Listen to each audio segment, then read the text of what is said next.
इतना उठाया है और तुम उस धर्म को छोड़ दो तो तुमसे कोई बड़ा अभागा नहीं हो सकता।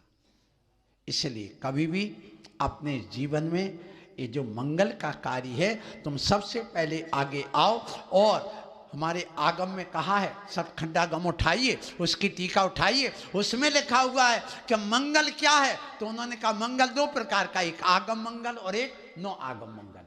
आगम मंगल क्या, जिनवाणी हमें मंगल है, साधु हमें मंगल हैं, भगवान के दर्शन हमें मंगल हैं, उनका ध्यान मंगल है। ये मंगल का कार्य बताया गया।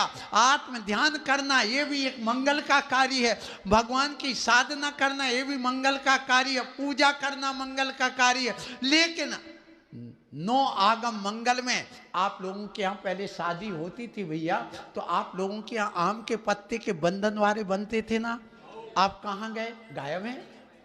आम के पत्ते बांधना भी इस ग्रंथ में मंगल लिखा है। सोचिए, विचार करिए, ये कोई मिथ्यात्व की क्रिया नहीं। क्या कहूं कि वीरसेन आचार्य महाराज ने ये बात लिखी, सोचिए क्यों कहा। उसके लिए उन्होंने हेतु दिया, आम का पत्ता बंधन वारा जरूर बांध लेना विधान करने वालों। क्यों, आम का पत्ता, आम का पेड़ में आप देखिए सारे पेड़ के पत्ते पतझड़ होने के बाद कुछ समय के लिए बिल्कुल ठूंठ बन जाते, बनते कि नहीं। और यदि नहीं बनते, आजकल आम की जगह वो आने लगे, वो बड़े बड़े पेड़ होते लंबे, जिनके हमेशा हरा भरा भरना रहता है। यूकेलिप्टस कहिए, यूकेलिप्टस नहीं, एक और होता है, लंबा लंबा पेड़ होता है, बहुत ऊंचा चला जाता है, आम जैसे, जिसके पत्ते होते हैं, अशोक वृक्ष, अशोक कहते हैं उसको। सुनिए, आम का पत्ता, क्यों, अशोक वृक्ष में उसमें फल नहीं लगते, और फल लग भी जाए कोई में तो वो मीठे नहीं होते। फलों का राजा आम कहा गया। और आम का पेड़ देखना, कभी भी वो ठूंठ बनता ही नहीं, 12 महीना हमेशा हरा बना रहता है। इसलिए उसके लिए कहा हमारा धर्म, हमारा जीवन सदा हरा भरा बना रहे, हमारा घर हरा भरा बना रहे। इसलिए कौन से पत्ते लगाना, और फलदार हो, तो फल का अर्थ घर में बच्चे भी मिले, हम जो धर्म कर रहे उसका मोक्ष आदि फल मिले, पुण्य हमें मिले। इसलिए काय के पत्ते बांधना, ये मंगल का। फिर उसके बाद कहा, सुनिए, कि सरसों ये भी मंगल कही, घोड़ा उसको भी मंगल कहा, फिर एक कलश भरा हुआ उसको भी मंगल कहा। क्यों, पूर्ण भरा हुआ। आप बड़े बड़े कलश नहीं रखवाना, ध्यान रखना, बहुत बड़े बड़े तुम लोग अमंगल करते हो कलश रख करके। क्यों, खाली कलश अमंगल होता है, भरा कलश मंगल। अब तुमने इतने इतने बड़े रख दिए और सब खाली रख दिए, तो क्या हो गया, मंगल हुआ क्या, मंगल अमंगल हो गया। तो छोटा रखो, लेकिन पूरा भर के, कुछ ना हो तो रेत भर देना, राख भर देना, लेकिन कलश कभी खाली नहीं रखना। तुम अपने घरों में जितने कलश रखे हो उनको या तो मांझ करके उल्टे करके रख दो, ऐसे औंधे रख दो, तो अमंगल नहीं होगा। या फिर आप उसमें चिल्लड़ भर दो, अनाज भर दो, कुछ भी भर दो, रेत भर दो, पत्थर भर दो, लेकिन उस कलश को कभी खाली नहीं रखना। तो यहां से भी जाओ तो कलश खाली लेके नहीं जाना, क्या कह रहा हूं, कलश भर के जाना। और जब तुम यहां पर मंदिर करने आओ, अपनी द्रव्य लेकर के आओ, तो घर जाओ तो वो डिब्बा डिब्बी खाली लेके मत जाना, अमंगल होगा।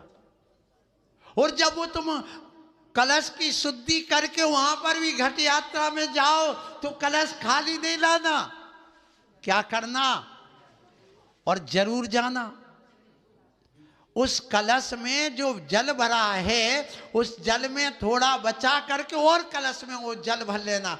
और जो वहां भैया जी आपके लिए मंत्र पढ़ करके भूमि शुद्धिम, रथ शुद्धिम आदि आदि वस्त्र शुद्धिम करेंगे, मंत्र पढ़ेंगे, तो वो जल मंत्रित हो गया। वो जल ला करके घर में ऊपर से छत से लेके नीचे तक अपने जल से छिटक दो, तुम्हारे भूत पिशाच टोना टोटका सब दूर हो जाएंगे।